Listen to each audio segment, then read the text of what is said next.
Class 11 এদিকে দেখো, এটা তোমাদের দর্শনের সিলেবাস। দর্শন সাবজেক্টটাকে মানে টোটাল সিলেবাসটাকে দুটো ইউনিটে ভাগ করা হয়, ইউনিট 1, ইউনিট 2। ইউনিট 1 এর মধ্যে কি কি আছে দেখো। ইউনিট 1 এর প্রথম অধ্যায় আছে দর্শন শব্দের অর্থ, এটা তোমাদের আমি পড়িয়েছি, আর তাছাড়া ভিডিও আছে দেখে নেবে। ইউনিট 1 এর দ্বিতীয় অধ্যায় হচ্ছে ভারতীয় দর্শনের সম্প্রদায়গুলির শ্রেণীবিভাগ, এটা তোমাদের পড়ানো হচ্ছে, নটা যে সম্প্রদায় আছে। 3 নাম্বার অধ্যায় আছে জ্ঞান লাভের 6টি পদ্ধতি, প্রমাণ সম্পর্কে ভারতীয় তত্ত্ব। 6টি পদ্ধতি, এটাও তোমরা জানো, আমি বিস্তারিত আলোচনা করেছি ক্লাসে। 4 নাম্বার অধ্যায় আছে চারবাক কর্তৃক অনুমান প্রমাণ খণ্ডন।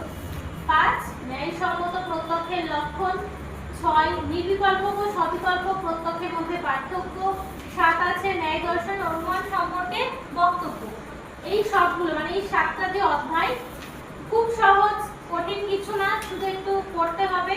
আর তোমরা মোটামুটি জানো এই 7টা সম্বন্ধে তোমাদের আমি টোটাল ধারণা দিয়েছিলাম। ইউনিট 2 তে কি আছে দেখি, দর্শনের স্বরূপ ও শাখা। এটা ইউনিট 2 তে আছে ওয়েস্টার্ন ফিলোসফি। এই দর্শন শব্দের অর্থ আর শাখা যেটা তোমরা পড়েছিলে সেটা ইন্ডিয়ান ফিলোসফি পড়েছিলে, এটা পড়ো ওয়েস্টার্ন ফিলোসফি। আর 2 নাম্বার কি আছে জ্ঞানের উৎস সমূহ।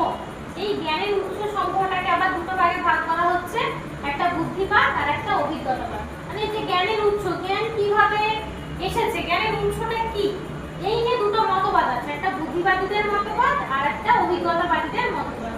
এই টোটাল তোমাদের সিলেবাস, তাহলে ইউনিট 1 এ 7টা অধ্যায় পড়তে হবে, ইউনিট 2 এ পড়তে হবে 2টো অধ্যায়, তাহলে এটার মধ্যেই ভাগ।